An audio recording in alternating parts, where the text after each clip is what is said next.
سلام دوستای گلم، خوبین، خوشین، سلامتین. امیدوارم حال دلتون همیشه خوب باشه.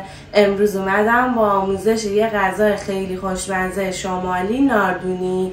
برای درست کردنش نیاز داریم به مرغ، پیاز، انار، رب گوجه، رب انار، نمک و فلفل و زردچوبه.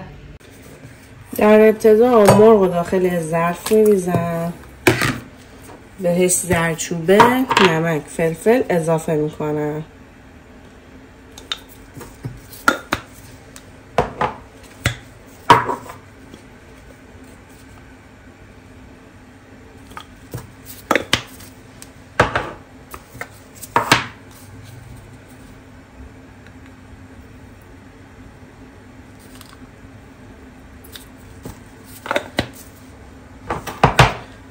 حالا خوب مخلوطش میکنم.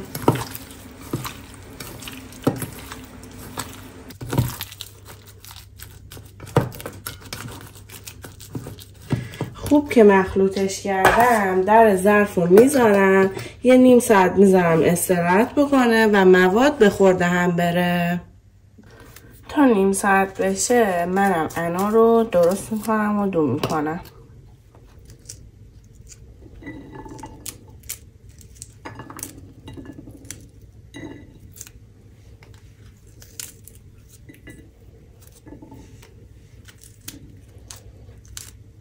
مرغ که نیم ساعتی استراحت کرد و موادش به خورده هم رفت، داخل روغن داغ سرخ میکنیم.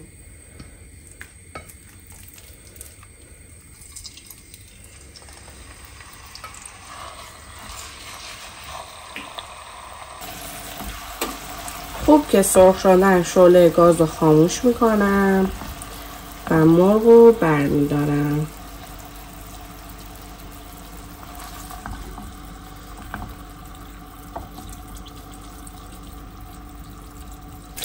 زیر مایتابه رو دوباره روشن میکنم. داخل همون روغن یک قاشق رب گوجه و یک قاشق رب انار اضافه میکنم.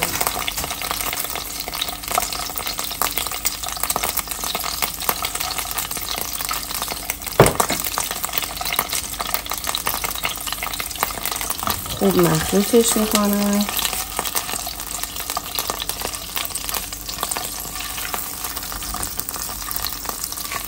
خوب که مخلوط کردیم بهش یک قاشق غذاخوری پیاز سرخ شده اضافه میکنیم.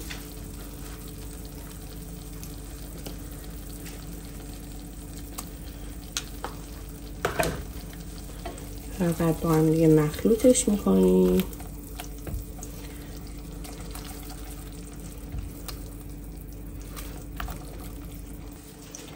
خوب که مخلوط شد یک مقدار فلفل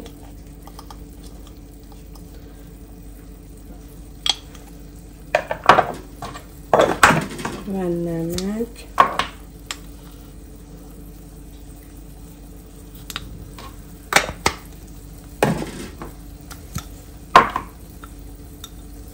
و زردچوبه بهش اضافه میکنم.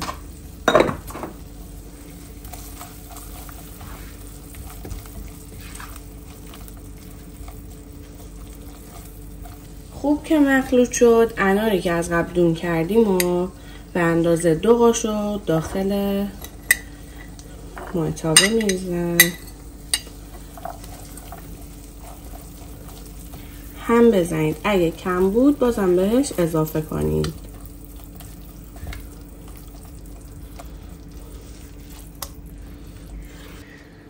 خب حالا مرغی که از قبل سرخ کرده بودیم و به رب با انار تفت داده شده اضافه میکنم.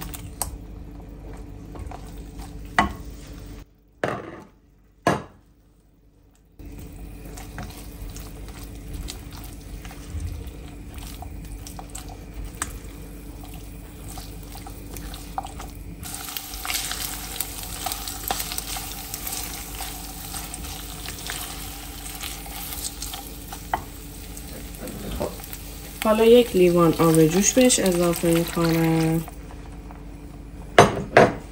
و خوب همش میزنم. و بعد در مایتابه رو میذارم حدودا 1 ساعتی بمونه و مرغ قشنگ بپزه.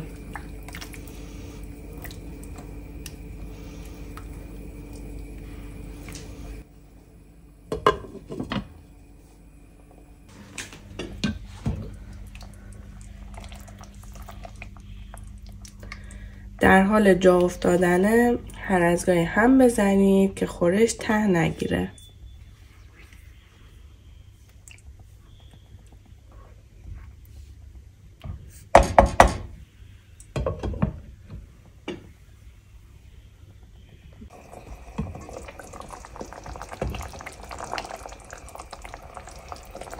خب دیگه خورشتمونم آماده است.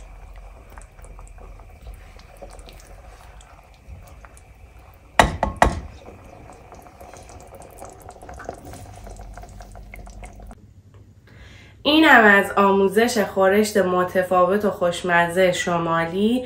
امیدوارم که از این آموزش لذتش رو برده باشید. ما رو به دوستاتون معرفی کنین. لایک، کامنت، سابسکرایب یادتون نره. تا آموزش‌های بعد، خدا نگهدار.